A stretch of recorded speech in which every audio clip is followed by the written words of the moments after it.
North Texas represented. Let's see, I'm going to click that off.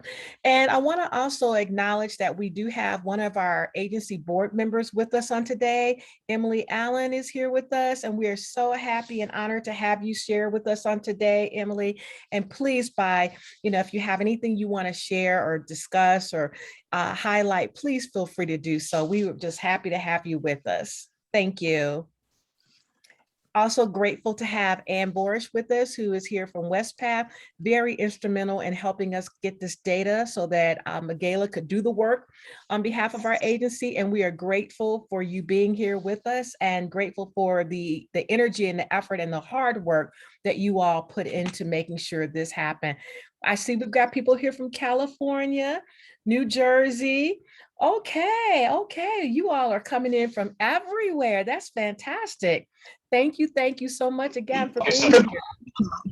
I am going to, Indiana, yay, Crystal, yes, we're going to be talking later today. I'm so grateful to have all of you here representing various jurisdictions and annual conferences across the United States. Our guest today is Dr. Michaela Bethune.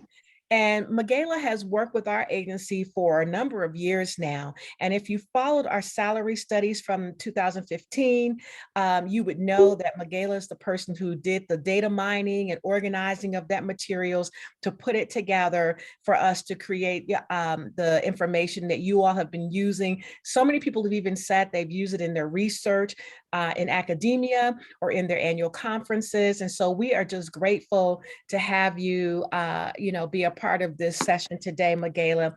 She is a community psychologist and is an assistant professor of African American Studies at Loyola.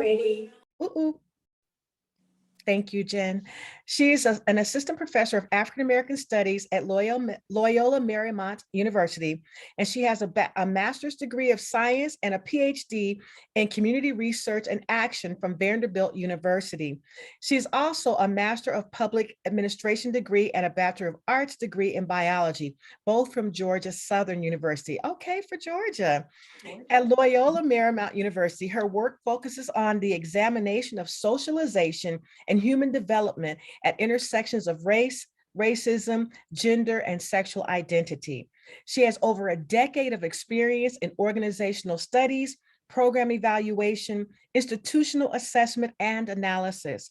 Cross-cutting her pedagogy, orientation to research, and community engagement is her commitment to anti-racism, equity, and inclusion. Dr. Bethune has worked in concert with the United Methodist Church in various capacities with emphasis on the promotion of racial and gender equity. She's authored several reports, as I mentioned already, with the General Commission on the Status and Role of Women, including work highlighting gender disparities in representation, compensation, and delegation within the United Methodist Church. She resides with her 3 sons, very active, I might add, in Los Angeles and ancestral lands of Tongva and Gabrielino peoples. So I present to you Dr. Michaela Bethune. Oh, thanks, Reverend Purtle. I just want to start with a statement of gratitude to be able to share in this conversation with you all today. I am just so honored and thrilled to be on assignment to do this work. And my ultimate goal is to do the work of liberation on behalf of people, liberation in Christ, and liberation in our governance and our functioning one another, with the ultimate goal that our experience together is something that is more beloved. And so it's my true honor and pleasure to be able to do this work. And so without further ado, I'm going to go ahead and get started because I'm excited. Excited to an extent about what was discovered and inspired by the work that has been done so far. So I'm going to begin a presentation. Let me share screens. And PowerPoint. I will say, as a sort of norm about engagement today, we're on a Zoom, and in a normal setting, this would be a conversation throughout. But because we're on Zoom, I cannot really see everyone if they raise a hand or something like that. So it is perfectly fine while I'm giving this presentation for you to unmute your mic and to ask a question or to provide some commentary. It's perfectly fine if you throw a comment in the chat, and I will try to monitor the chat to the best of my ability to make sure that we're in the moment addressing questions. Dr. So, Monsoon, yes. Jen and I will be monitoring the chat for you, so you don't have to worry about that. If we see Yay! something, we'll let you know. Good. Thank you so much. Thank you. Sure. Big deal. So what I'll be talking about today is really just a breakdown of the gender disparities in clergy compensation report and giving a 2020 update on where we are within the United Methodist Church in terms of compensating our clergy on the basis of gender or on patterns and trends that we see across gender. So just for a brief overview, I'm going to give a little background and share a little bit about the analytic approach. And then the first information that I'll be sharing is really about representation. It'll be a demographic breakdown, followed by examinations of the compensation findings. And then we'll do a little bit of an outlook. We'll compare some of the 2015 data findings with the 2020 analyses, and then be able to have a conversation about what is ahead or what we might do, how we might make the insights from this conversation actionable and usable for you all. So that will take shape during the Q&A. So just to provide a little background, in the United Methodist Church, women have been long underrepresented among clergy.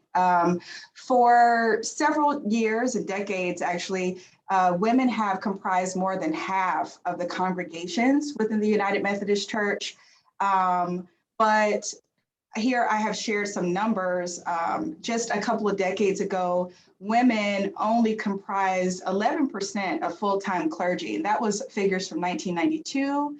And 2002, across 10 years, that had only increased to women being 19% of clergy. So this has been a long road for thinking about how clergy women are represented among full-time employed clergy. So in recent years, we have seen some improvements. In 2015, when we first systematically did this compensation study, we found that women were represented at 28% among full-time clergy. And since then, over the past 5 years, that has increased to 32%.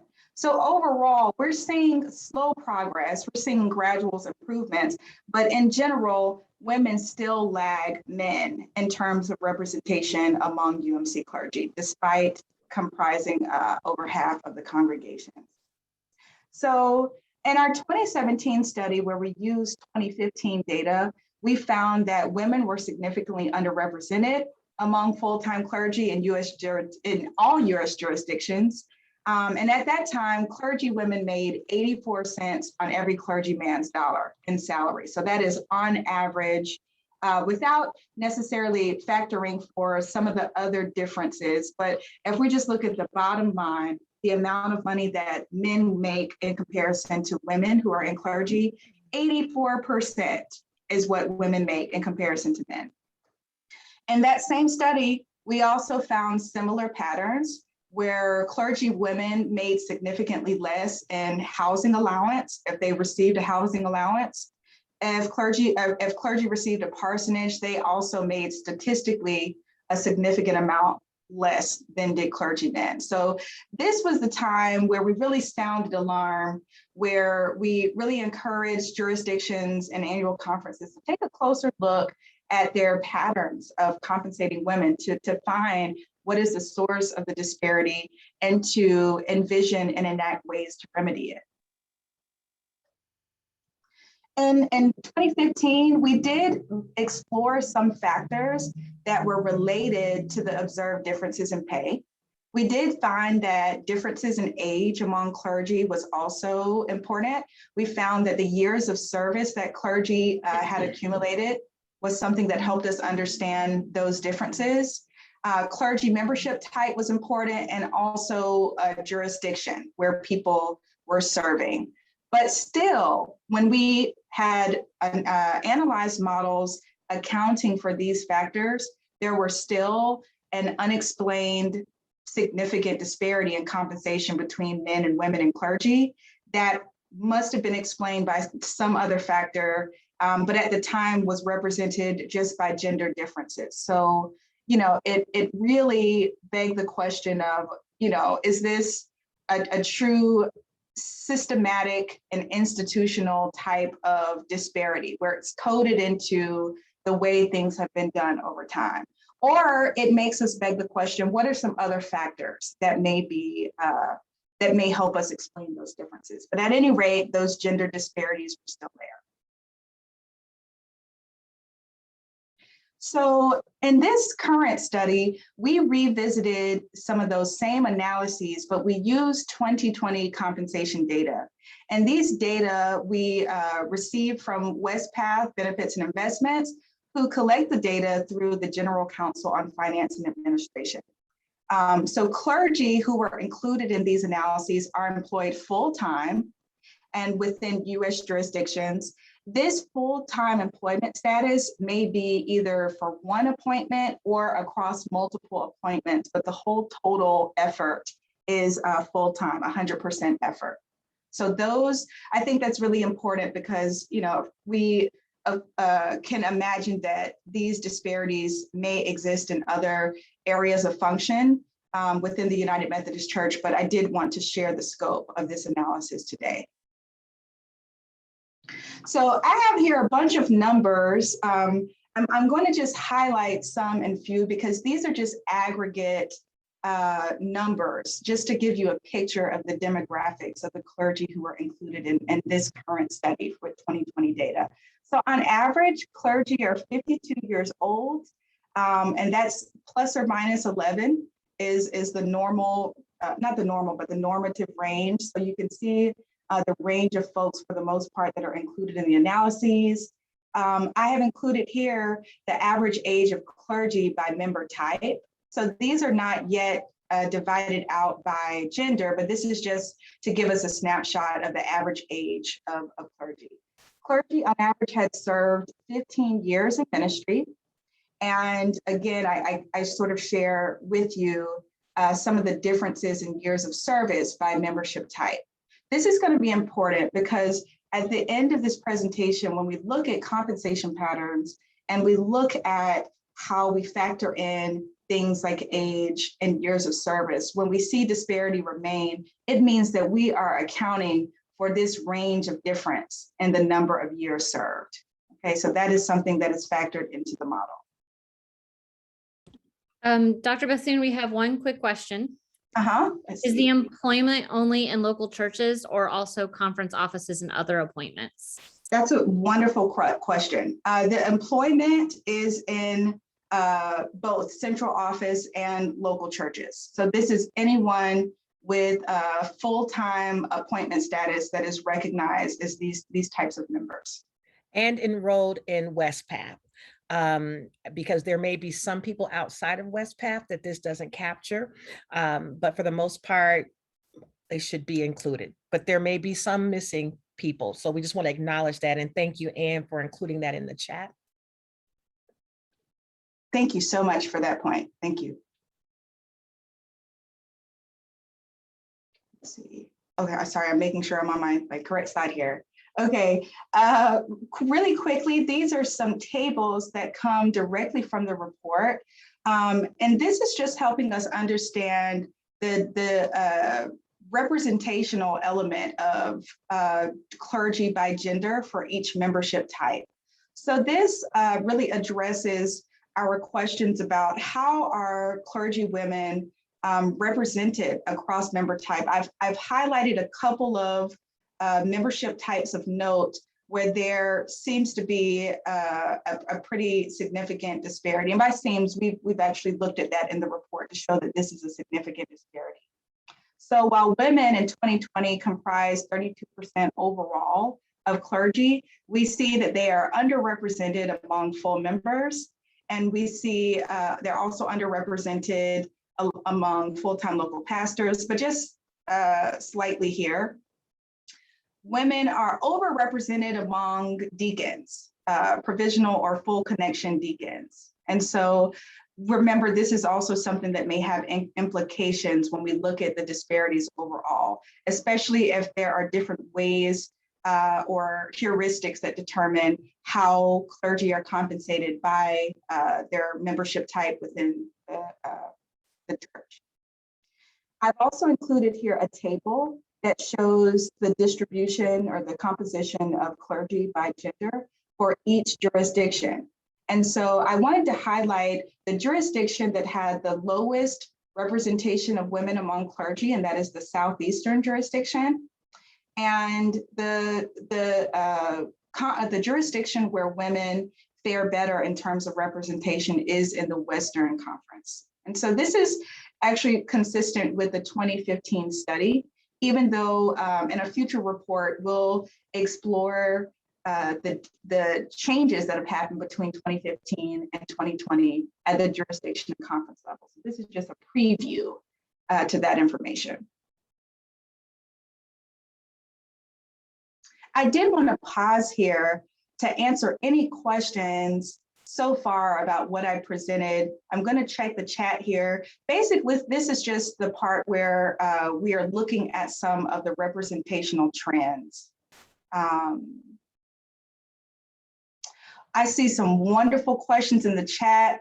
Reverend Pirtle has addressed, yes, very soon we will be sharing information about intersections of race and gender among clergy and the compensation patterns among lines of race and gender and at intersections of race and gender. So I'm super, super excited to be working with Cosgrove to do that work, but that's coming soon.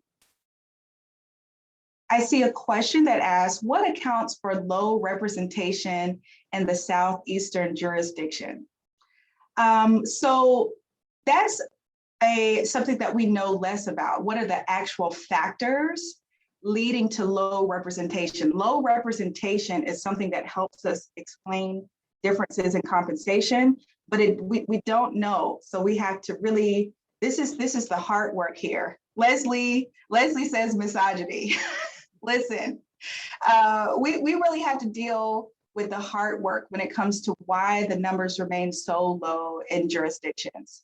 There's one note to be made about the progress that has been made, but the fact that numbers still remain so low, even though we are growing in our understanding of low representation as an issue, this has been a long-term pattern. This isn't a new pattern. So we really do have to do the hard work to look at the pipelines to clergy service and serving in ministry. We need to look at attitudes and biases and appointments. There's so many possible or plausible factors that lead to low representation. And then we need to think about the overall sentiment in the South in general when it comes to women serving in ministry across denominations. And so that is not at all to try to explain it away. We are needing to do the work to problematize this and to continue to illuminate it as an issue. And let me just add one point. When Dawn and I met with the clergy women in the Southeast jurisdiction for their clergy women's conference, we expressed this information and there was a lot of disappointment in the room. Our goal by doing these studies is to make sure that people understand and know this data, because oftentimes people don't really know that clergy women are underrepresented in their jurisdiction. They think that when they see a few female pastors that they're plenteous. And so we're hoping that by putting this information out front and center, it can be used by cabinets, district superintendents, and bishops, and all the like who are involved in the appointment process to look more seriously and more carefully at how they're making appointments, who they're bringing through the process, what their recruitment efforts are, and to ensure that women are coming forward, because we find that that is something that we've been concerned about for quite some time. Absolutely. I'm looking at all of these wonderful questions. I'm going to take a couple now because it is fresh there's a question that says, have we looked at salary across career? And that there's been a previous study that shows that clergy women typically stay close to the minimum salary for their entire careers. We just did not have the data to be able to perform that analysis. But that would be very, very interesting to do longitudinal work where we can actually see the trajectories of compensation for clergy men as opposed to clergy women. I think that would really be an interesting analysis if there is data to be able to support that. So I think we can bookmark that, Reverend Pirtle, in the future if those data become available. What we do Because know is that if women are making 11% less than their counterparts, that over time, that means their retirement is going to be affected by that. Their living standard is going to be affected by that. And so, again, we're trying to put this information out in the forefront so that people can be more aware of these disparities. And hopefully, if you're in a position where you can make a difference, that you do so. absolutely. There's another question about data on the percentage of women in clergy that are working as lead senior pastors. I will say that in another capacity working with the United Methodist Church, I've had the opportunity to do mixed methods work where not only do we have access to the quantitative information about how people are compensated, but also anecdotal stories about people's experiences within the hierarchies within church. And so while we don't have any data to be able to explore that analysis through this denomination-wide COSRA work, I do think this is an important area to explore. I've just been doing this work for a couple of conferences in particular, and just I can imagine that that is something that is a very broad and wide and robust experience for clergy women across the denomination. I don't think it's isolated in these conferences that I'm working with. So that's another thing that we should bookmark to look at both numbers and to have those conversations about the experiences of clergy women. Has there been any recent studies about longevity? In 2006, clergy women were leaving at a much higher rate than male clergy. We don't have any analyses that have been done to look at either the duration of service or in ministry. One of the things that I thought was interesting that's not necessarily represented in the data that we have was to look at interruptions too, because there is this unexplained difference in the number of years of service of clergy women that we saw in this data, although clergy women are on average about the same age as clergy men, which is something that we found in the 2020 data. So what explains that 5-year difference in service, which may have implications for why clergy women are compensated less when they are, which is something that we found in the data. So I won't overshoot myself right now, but we didn't explore in particular longevity in terms of entrance and exit from either service and ministry or from the church altogether. Staying at minimum salary is especially true for clergy women of color. Anne says here, first appointment is so crucial for career trajectory, building on early career. I can imagine, and that is such a plausible explanation for some of the stuff that we're talking about in terms of trajectory. So there's lots of commentary in the chat. I want everyone to know that it's actually really active and generative in the chat in terms of people's comments on this. So thank you so much for sharing. And I believe that the chat is something that's going to be stored for us so that we can make sure we look into these questions later. Okay. All right, let's get to the meat and potatoes. I'm going to share my screen again. Let's talk about these compensation numbers. So first things first, I have here salary information. So in the next few slides, just so that we know that our eyes aren't playing tricks on us, these slides will be formatted the same way, but I'll be talking individually about salary, housing allowance, parsonage, and then total compensation, which I will define in just a minute. But first here, I have the average numbers for salary for each clergy type by gender. So active full-time UMC, they typically receive a salary and either a housing allowance or a parsonage as types of compensation. So it's either a combination of salary and housing allowance or salary and parsonage amount. In 2020, on average, UMC clergy received $59,000, and the salary range was from $0 to $1 million. That was what was found in the data. The average clergy woman received 89% of the salary of the average clergy man. So this is not yet accounting for differences in membership type and jurisdiction, some of those factors that we mentioned earlier, but this is bottom line. Clergy women receive 89% of clergymen's salary. Let's see, question. Okay, gotcha. I'll get to that question in just a minute. So we can take a look if you are in one of these roles and you're wanting to understand comparatively what we're looking at here. Under the mean, this is the average salary, and the standard deviation really gives us an idea of the spread. This lets us know that most clergy fall within a range of plus 40,000 or minus 40,000 of the average. That's what a standard deviation is going to give us in relationship to the mean for each of these levels. So we see a breakdown by gender and by membership type. So I'm going to go to the next slide.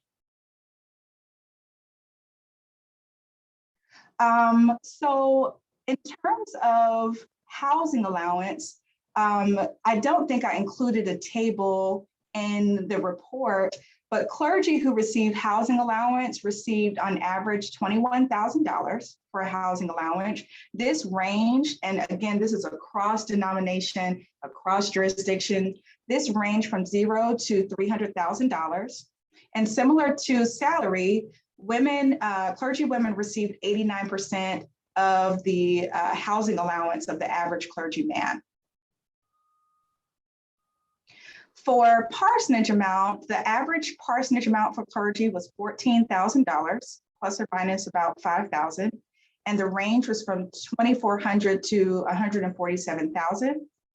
56% of clergy received a parsonage. And so the average clergy woman who received a parsonage received 91% of the amount of the average clergy man.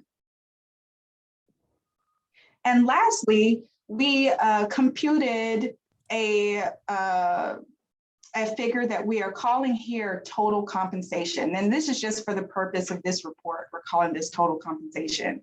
Total compensation was computed using a clergy person's salary and either the housing allowance or the parsonage amount that they received. So we just summed those scores. And we found that on average, clergy receive about $75,000 in total compensation. And when we add these figures together, we see that clergy women receive on average 89% of the total compensation of the average man.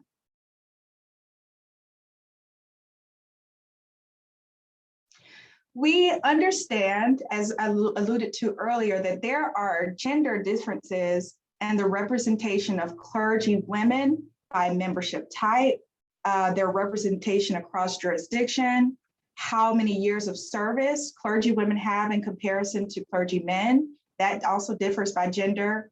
And so we looked at all of these types of compensation. We explored how gender helps us understand the disparity in compensation among clergy after considering all of those factors: membership type, jurisdiction, and years of service. Even in our models, when we controlled for age, years of service, clergy member type, and jurisdiction, clergy women still receive significantly less compensation. Okay, they receive significantly less salary to the tune of about $2,700 a year. Even with all those factors controlled, they receive less housing allowance by an average of $1,600 a year. The parsonage amount was significantly different. to the tune of $500. And overall, this is a total compensation disparity by about $3,500 a year in comparison to clergymen. So this is taking the lid off. So if we look at a then and now comparison, looking at 2015 and now where we are in 2020, we do know that UMC clergy overall and on average are younger and have fewer years of service. This is plausible and can be explained by a number of retirements or either the recruitment of younger people into ministry.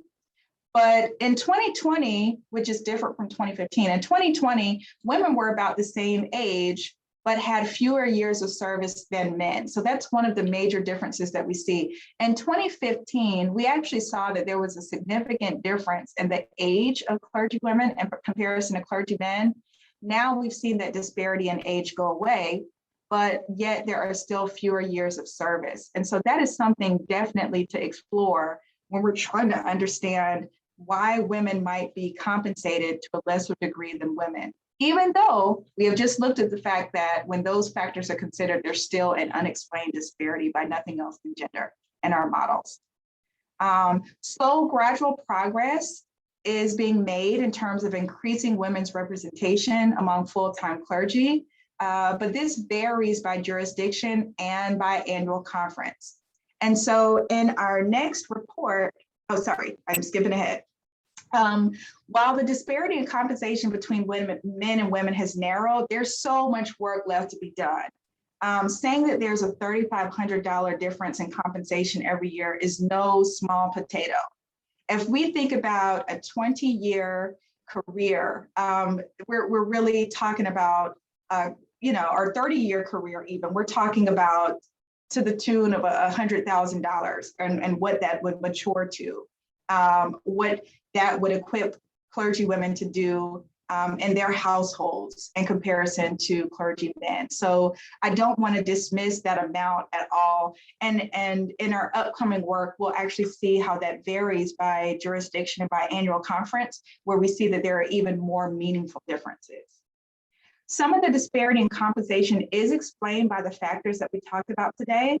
And it really underscores the importance of not only addressing the bottom line compensation pattern, but are women being appointed and promoted within ministry? Are there pipeline issues in regard to clergy promotion and appointment that are affecting women in disparate ways? Also, is there accounting for or consideration of why women may have fewer years of service, even though they are serving in ministry at the same age or developmental path as men? What might be happening there? Those are other factors that certainly need to be explored that are illuminated by this work. And lastly, there is still disparity that persists beyond these factors that for now are explained only by gender.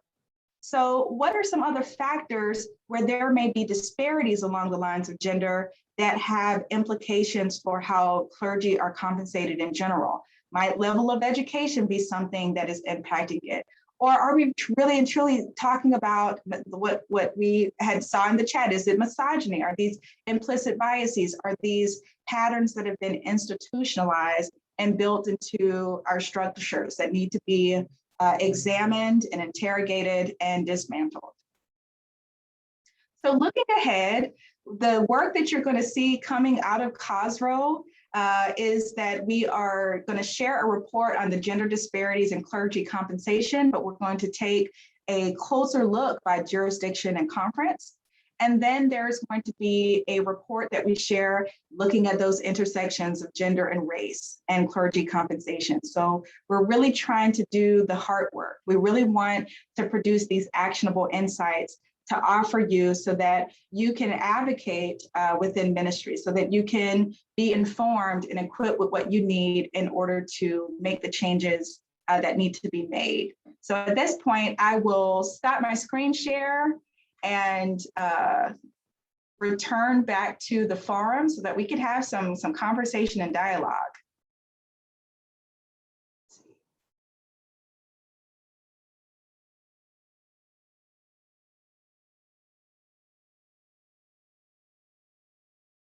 back to the gallery. Oh, stop share. Okay, here we go. All right, all of you. Are there questions or comments? I know that was a lot of numbers. I'm happy to share the presentation again, or either to pull up the report if there are questions in any of those spaces.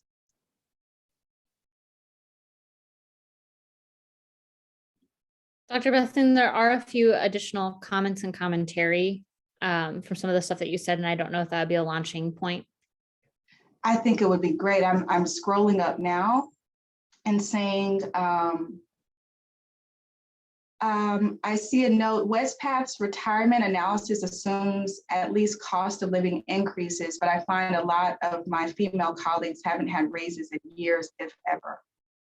So it really looks like some longitudinal analysis might be something that is more than worth exploring in the future, because these studies, the 2015 data and the 2020 data and the studies associated with them, they are snapshots. So when we talk about gradual improvement and representation, and when we talk about the narrowing of the disparity in compensation, it is just looking at those two snapshots, not necessarily looking at those trajectories.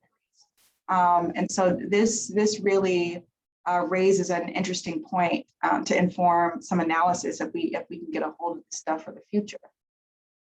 Ooh, pandemic. The pandemic has been a new disruption in clergy women's careers, as many had to juggle caretaking and other responsibilities. Emily, absolutely. I can only imagine. I don't know how long we'll be looking at the impact of the pandemic on women's existence and society in general, and just the true illumination of what it takes to be caretakers and to manage a household. I think more than ever, not more than ever before, but more than in recent times, a lot of people have felt the extra tax of home responsibilities and caretaking. And so perhaps it gives people a little insight into our struggle. And I hope that that is something that continues to be underscored. In Florida, Bethany says, we have salary, housing, or parsonage, and health stipend. How does that factor into this? Bethany, we did not look at the health stipend or any sort of health insurance or fringe benefits as a part of this analysis. And that is something that probably should be looked at if those data become available. And I wonder if those tend to be more standardized than how salary and housing or parsonage is determined. But I have to admit, I don't actually have knowledge about how those things work and how they're financed. Conferences may consider paying clergy based on year of ordination, licensing with incremental increases instead of paying based on what congregations can afford or decide. This will mean that conferences will pay from a common purse and will eliminate some of the injustice around compensation. That is certainly ideal because, but I will say I don't actually know whether that's the case, whether there are factors that go into deciding the grade of pay based on the size of your congregation, the affordability of your salary, and your compensation by your congregation.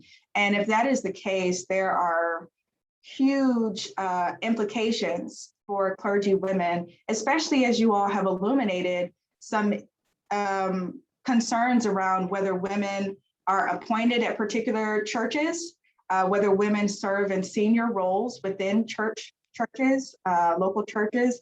And so some of those factors probably could stand to be explored, probably in a qualitative sense as well. I see comments, like many other careers, women are the ones who leave to have children, to return a few years later. Kelly, I imagine that being a very plausible and probable explanation for many clergy women who have fewer years of service, pound for pound, in comparison to clergy men. Anne shares that data on second career and bivocational career is not available from Westpath. Thank you so much, Anne, for checking in there. And so if those factors further illuminate information on female clergy careers, it's not going to be available in Westpath data. So we'll have to find if those data are available. We'll have to see where they exist, even if it's in the hearts and experiences of women who share their stories.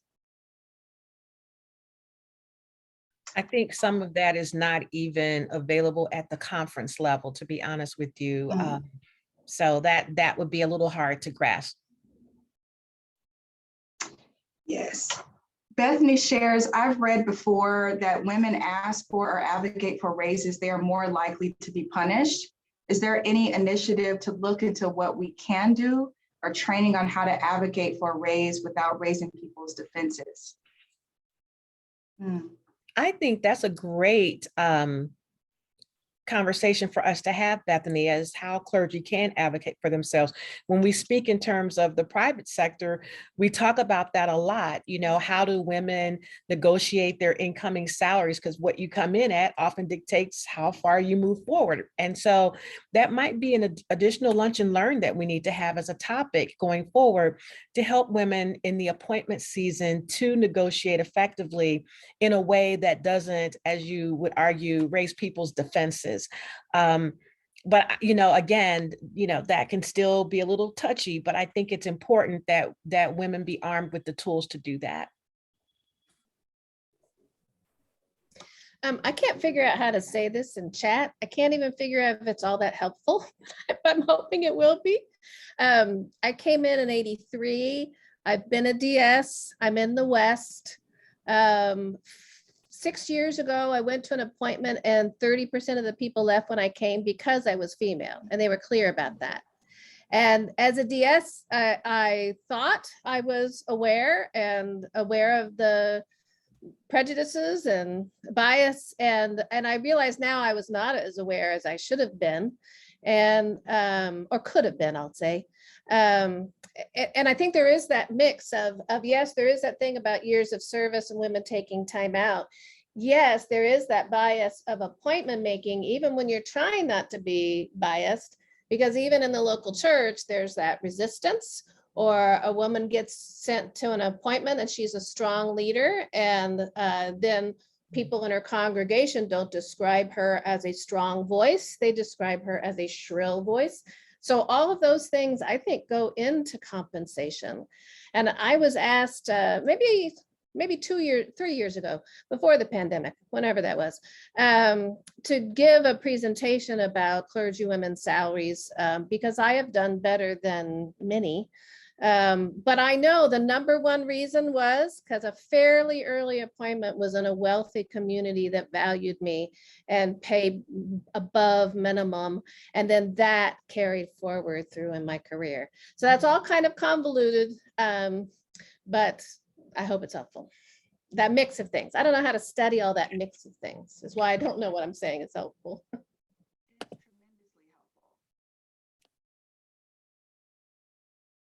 Some of our elders who serve as full-time pastors qualify for food stamps. This includes white male clergy. Do we have a sense of how many full-time clergy women are living in or close to poverty? Wow. That not from this study, not from this set of analyses. But I think that's very, very interesting. I mean, and it intersects with some of the things that we're highlighting here. I think one of the powerful points of departure that come from this study is the factors, that the way that people have typically dismissed or explained away the differences in compensation along gender is, well, you haven't served as long as somebody else. Mm-hmm. Or, well, you're not in a role serving in the same capacity as clergymen, so it's to be expected. And we've really done the work here to kind of explode some of those myths. Like at the end of the day, when many of those factors that seem plausible or seem probable in terms of thinking about compensation and how those packages are created, even when those things are accounted for, there's still residual disparity that you now have to start trying to fish in the world for reasonable factors that are sort of human resource relevant to explain those things away, instead of just dealing with the attitudinal and systemic nature of how sexism works in institutions, you know? And there should be no fear about this hard work, because we're in American institutions. Institutions tend to reflect the disparities and that exist in larger society. So at some point, we should stop asking, well, is this sexism? Is sexism in this institution? Of course it is. Of course it is. So now we do the work of rooting it out. We do the work of interrogating it. We do the work of busting it up. We weaken the institution and the spaces where sexism exists, and we have the courage to replace it with something more beloved.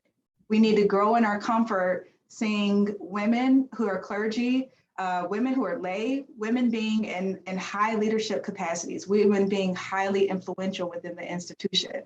You know, there's a true heart work and greater call to that mission that has tended to be undermined because of these factors that have enabled these issues to be dismissed. Oh, and I'm trying to be mindful of time here. I'm looking at my counter. So Reverend Pirtle, please feel free to wrap me up. I love this work, so I get excited, but. No, you've got a few more minutes if there are any additional questions. I was just reading through the chat, and I want to thank you, Emily, for bringing up the piece around training the SPRC members to evaluate how they conduct raises and stating the salaries without gender bias. We are working on a project, our agency right now, called Welcoming a Woman Pastor, and that project is going to be looking at all of the areas of the appointment process and all the responsible hands, from the cabinet to the district superintendents to the SPRC chairs and the entire committee, to ensure that the process for welcoming a woman pastor is successful. What I'm hearing in your notes or reading in your notes is that oftentimes there is this feeling that women are not always welcome in our congregations. And that's sometimes been the case. We've had some women who have expressed having been verbally assaulted in the first few weeks of their appointment. Yes, I see someone pointing, and have had to experience some really unfortunate incidents in coming into a congregation. So we do have some institutional work to do, but I think that this project that we're doing now, when it's released next year, is designed to help train on these very sensitive subjects. Because why should a woman go into a congregation and be paid less than her male counterpart if she's equally qualified, equally as experienced, and have all the the tools and the gifts and graces that she brings? I think there should be some lack of bias in that process. And so, just as someone who's experienced it myself, I feel the pain, and I understand that. And so we certainly hope that you all will take advantage of this tool that comes out next year as well, and encourage your DS and your pastor parishes and your district superintendents and bishop and cabinet members to utilize it so that they can ensure that there is more equity in this process. And I'm seeing a note here from Anne. I'm probably at the bottom. Expectations about a woman should wear and how their hair should be.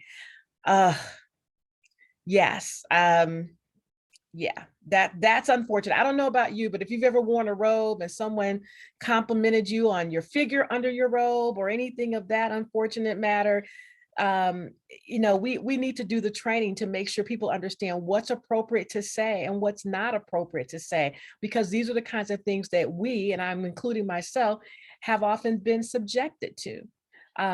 Just the harassment because you're a woman, the sexual harassment because you're a woman, all of those violations that many of us have experienced are very unfortunate.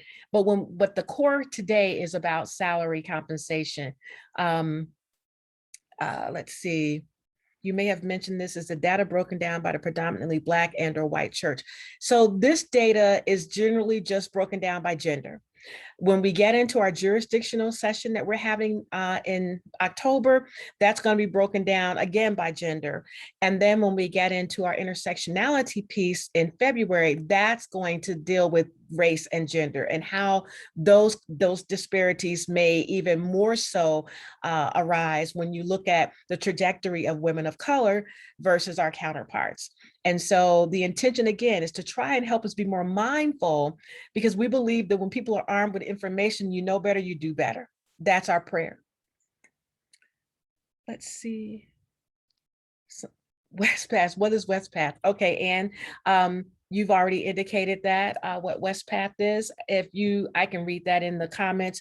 WestPath Benefits and Investments is the United Methodist Church's agency that administers retirement, health, and welfare benefit plans for clergy and lay workers of the United Methodist Church. Thank you for asking the question, because you're probably not the only one who didn't know who we were talking about. So I appreciate you asking. Let's see. I can chime in about oh, sorry. I'm just going to make a real comment. Christine Dodson, I sent you a note. If you would please respond with your email, because Dawn and I are trying to find you. I'd appreciate it. Let's see, what else is the question? Someone else had another question? I see a question from Jackie about whether this data is broken down by predominantly Black and/or white churches. And I know you just alluded to the intersectional work. I will say that just being a person born and raised in the South, born and raised in Georgia, have most recently departed Nashville, Tennessee, and I'm now out west in Southern California. Just anecdotally, with the work that I am doing in consultation with some conferences, I will say that there's just a lot of work to be done at the conference level, at the jurisdictional level, looking at some of the more nuanced elements. I don't know if this is something that is captured systematically across the denomination. And I mean it when I say I don't know, because I just think about what that denomination-wide database would look like.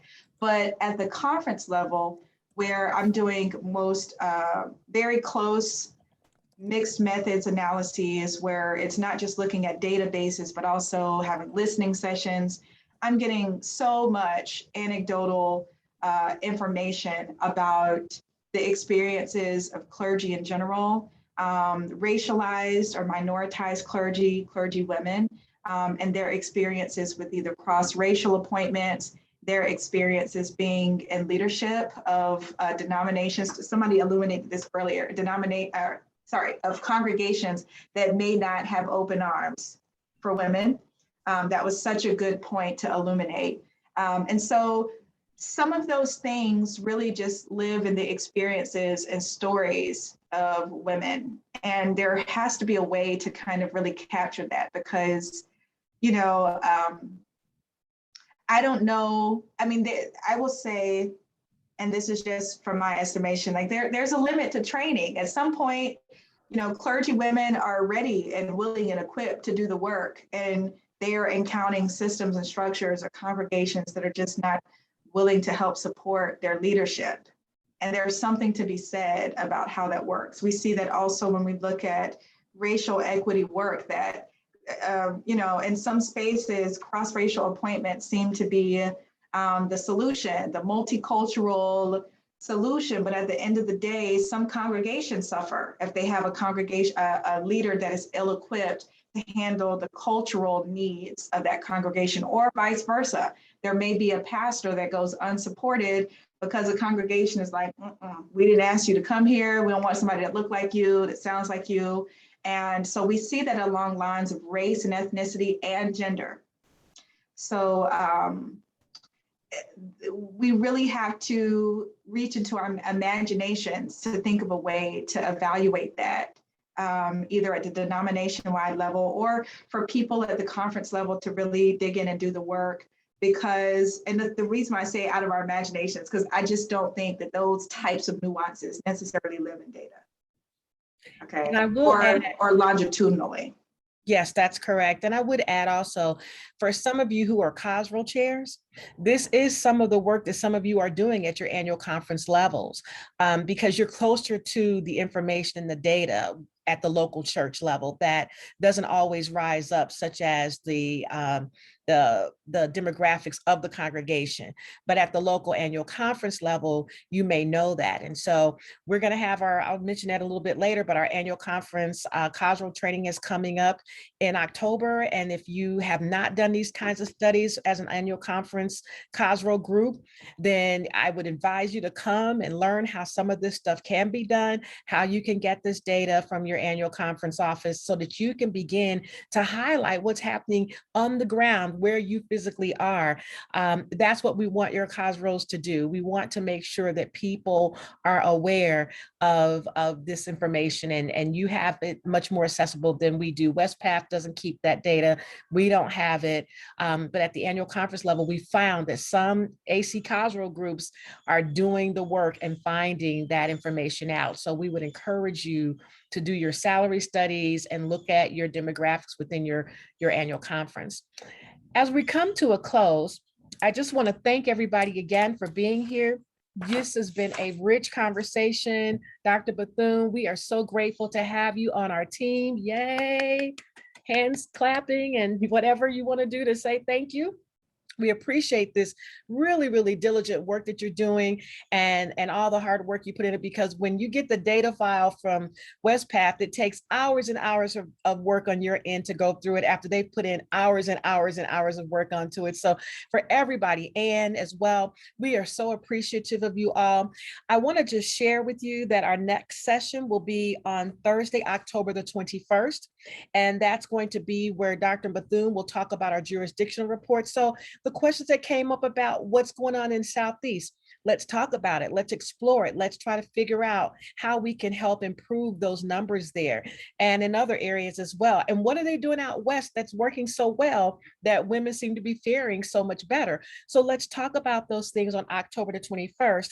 And then for, again, all of you that are members of your COSRO committee or chairs of your COSRO committees across the country, our training is going to be on October the 30th at 10 a.m. It's a Saturday morning, just 3 hours, real short, get you in and out. We're going to talk about the work that we do, the work that you should be doing, and if you're not doing it, how you can get started, because we do know that there are a lot of you who are doing great work, and we're so appreciative of what you're doing, your salary studies and your looking at, how women are faring in their appointment, and all of those things. Very, very important that you're highlighting the work, how women are being addressed by their congregations and being welcomed by their congregations, and doing work that highlights any disparities or challenges that we might have. We thank you so very much for the hard work. And we just want you to be encouraged to continue, because it's not over. We're not done. We've got some ways to go. If there's nothing else, are there any other comments? I'm going to look real quick. Oh, the North Alabama Conference. Yes, I see that. Thank you, Jen, for posting that. North Alabama Annual Conference did do a salary study. If you have not, at your annual conference, COSRO, done a salary study, I would encourage you to read that document so that you can be familiar with how they did their work. We're also going to have some people come in on the AC COSRO training on the 30th of October to share how they were able to pull the data, how they were able to look at it, what challenges they've had, how they were being able to be successful. This is the work of your COSRO committees. It has to be done with boots on the ground. And so please take a look at that. And thank you, Jen, for posting that. I think you'll find it very informative and hopefully even more inspiring. All righty. Well, it is now 1 o'clock and we are done for the day. And we thank you again for being here, and look forward to seeing you on October the 21st when we're back with Dr. Bethune for part 2. Part 3 will come in February, and she will deal with the intersectionality piece at that time. So stay tuned. We'll keep you posted. God bless everyone. Have a wonderful day. Bye-bye.